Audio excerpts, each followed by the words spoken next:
Guys, मी गौरी आणि माझ्यासारखं तुम्ही सुद्धा AIB एक्झाम दिली असेल तर हा व्हिडिओ नक्कीच तुमच्यासाठी आहे.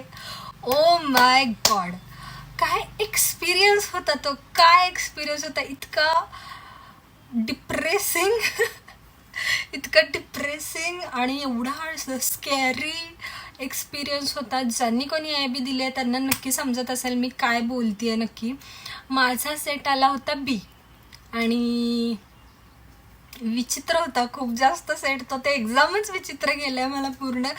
पहिल्यांदा मी जेव्हा एंट्री केली ह्याच्यामध्ये सेंटरमध्ये, ओ माय गॉड, इतकं केओस चालू होतं. मग मला समजलं की मी ह्या ब्लॉकमध्ये आहे. मग मी जाऊन बसले आणि मग ते आलं, ते आपण सगळं आपलं इन्फॉर्मेशन फिल केलं. मग क्वेश्चन पेपर आलं.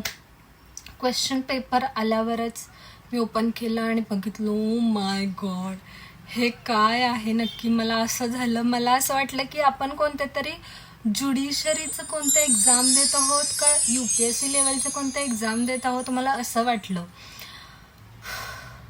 खूप स्कॅरी एक्सपिरियन्स होता. आणि मला तुम्ही सांगा तुम्हाला कसं गेलं आहे एक्झाम आणि कुठला सेट आला होता.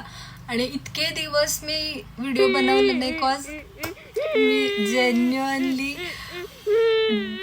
डिप्रेस्ड होते. मला कळत नव्हतं यार काय आणि मी आपण एवढा अभ्यास करून गेलो होतो, एवढा अनालिसिस केलं होतं आणि काय, ओ माय गॉड, सिक्सरवर सिक्सर इतकं कसं पॉसिबल आहे म्हणते मी. लाईक एवढं 360 डिग्री कसं घुमवलं पेपर. ओ माय गॉड, मला तर शब्द पण सुचत नाहीत की आपण काय बोलायला पाहिजे ह्या गोष्टीवरती.